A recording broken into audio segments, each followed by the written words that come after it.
ہم ایک خدا کے قائل ہیں، اس دور کے ہر بت توڑیں گے، ہم سرکش و جابر لوگوں کو قدموں پہ گرا کر تم لیں گے۔ دوستو، اس بات سے کسی کو انکار نہیں کہ صحابہ رضوان اللہ علیہ مجمعین کی جماعت انبیاء علیہ السلام کے بعد سب سے مقدس ترین جماعت ہے۔ ان کی زندگی کا ہر پہلو نیر تاباں کی حیثیت رکھتا ہے اور ان کی زندگی کا ہر پہلو امت کے لیے مشعل راہ ہے۔ میں آج آپ کے سامنے ان کی سیاسی زندگی کے چند روشن باب کھولنے کی کوشش کروں گا، اس لیے ویڈیو کو آخر تک ضرور دیکھیں۔ دوستو، حضور اقدس صلی اللہ علیہ وسلم کے اس دنیا سے پردہ فرمانے کے بعد امت مسلمہ فتنہ ارتداد اور اختلاف و انتشار کی موج میں ہچکولے کھانے لگی تھی۔ لوگ زکوٰۃ کے منکر ہونے لگے اور فسق و فجور کی راہ پر چل پڑے تھے۔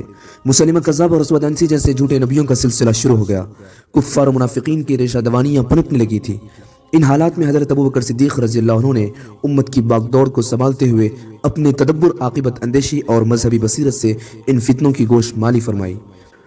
حضرت خالد بن ولید رضی اللہ عنہ کے ذریعے مدعیان نبوت کا آپریشن کیا۔ حضرت اسامہ رضی اللہ عنہ کو موتا کی طرف روانہ کیا، عراق پر اور شام پر فوت کشی کی اور حضرت فاروق اعظم رضی اللہ عنہ کے لیے اپنی جانشینی کا مشورہ دیا۔ تدوین قرآن کا اہم کام کیا اور مرتدین کا بھی استحصال کیا۔ غرض یہ کہ انہوں نے ان مشکلات کے باوجود صرف 2.25 سال میں آئندہ حکمرانوں کے لیے ایسا نمونہ چھوڑ گئے جو دوسروں سے برسوں میں بھی ممکن نہ تھا۔ حضرت صدیق اکبر رضی اللہ عنہ کی وفات کے بعد خلافت کی باغ دوڑ حضرت عمر فاروق رضی اللہ عنہ کو تھما دی گئی۔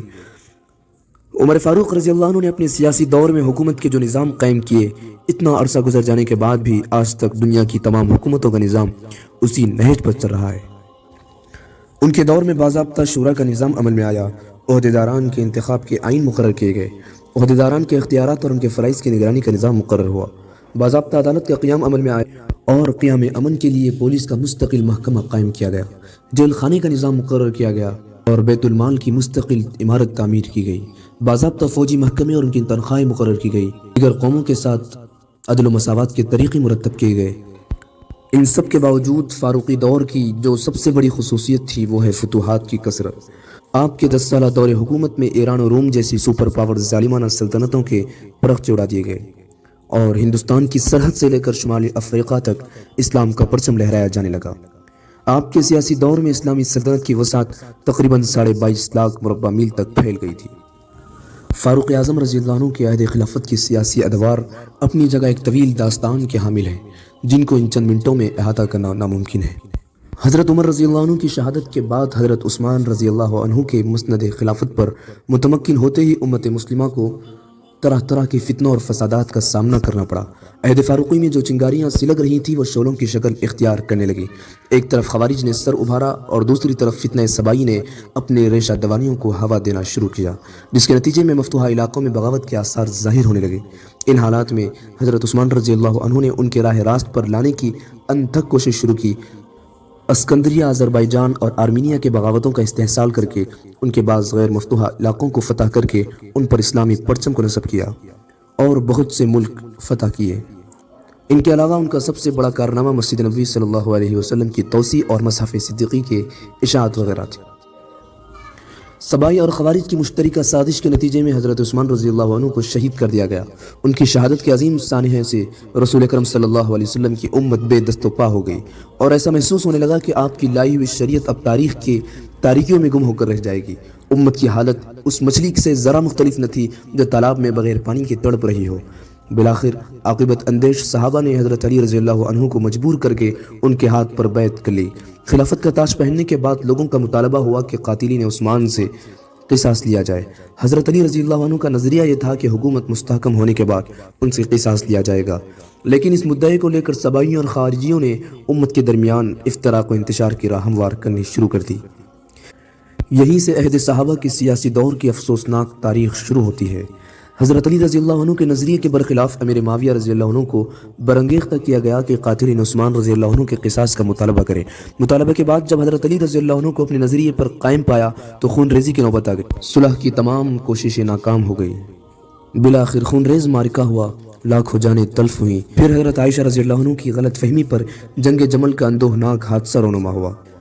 اس جنگ میں کثیر تعداد میں جانیں ضائع ہوئیں۔ اسلامی تاریخ کے اس سیاہ دور پر امت مسلمہ ہمیشہ رونا روئے گی۔ ان جنگوں میں جو قوت ضائع ہوئی، اگر اس قوت کا استعمال دشمنوں کے مقابلے میں کیا جاتا تو بڑے بڑے علاقوں کو اسلام کے زیر نگی کیا جاتا۔ لیکن حضرت معاویہ رضی اللہ عنہ کی اجتہادی خطا کی بنا پر تاریخ اسلامی کے صفحات پر سیاہ تاریخ رقم کی گئی۔ ان جنگوں کی بنا پر بعض لوگ امیر معاویہ رضی اللہ عنہ کو تنقید کا نشانہ بناتے ہیں، حالانکہ حقیقت یہ ہے کہ دونوں فریق حق کی تلاش اور امت کی خیرخواہی کے لیے سرگرداں تھے۔ یہ الگ بات ہے کہ کسی کا تیر نشانے پر گیا اور کسی کا نشانہ خطا کر گیا۔ اگر امیر معاویہ رضی اللہ عنہ کا حضرت علی رضی اللہ عنہ سے بغض و عداوت ہوتی تو وہ جملہ کبھی ارشاد نہ فرماتے کہ جب اسلامی کشتی ان افتراق و انتشار کی موج میں ہچکولے کھا رہی تھی تو شاہ روم اور دیگر اسلام مخالف حکمرانوں نے امیر معاویہ رضی اللہ عنہ کو یہ پیشکش کی کہ آپ ہمارے ملک میں آ جائیں، ہم آپ کو طاقت دیں گے جس سے آپ حضرت علی رضی اللہ عنہ کو شکست دے سکیں گے۔ حضرت امیر معاویہ رضی اللہ عنہ نے فرمایا، تم ہمارے آپسی انتشار سے فائدہ اٹھانا چاہتے ہو؟ خدا کی قسم اگر حضرت علی رضی اللہ عنہ نے تم پر چڑھائی کا حکم دیا تو حضرت علی کی طرف سے تمہارے خلاف جو سب سے پہلے تلوار ہوگی وہ معاویہ کی تلوار ہوگی۔ اس جملے سے واضح ہو جاتا ہے کہ صحابہ آپس میں رحماء بینہم کے حقیقی مصداق تھے۔ دوستو، صحابہ کا سیاسی دور ہمارے لیے مشعل راہ ہے، اور آج کی تمام حکومتیں عہد فاروقی کے طرز پر اپنی حکومتیں چلا رہی ہیں۔ اس لیے ہمیں بھی چاہیے کہ اپنی سیاسی زندگی میں صحابہ کی سیاسیات کو ملحوظ خاطر رکھیں تاکہ ہر میدان میں کامیابی و کامرانی سے ہمکنار ہوں۔ صحابہ کی حقیقی زندگی کچھ اس طرح تھی کہ ہم ایک خدا کے قائل ہیں، اس دور کے ہر بت توڑیں گے، ہم سرکش و جابر لوگوں کو قدموں پہ گرا کر دم لیں گے۔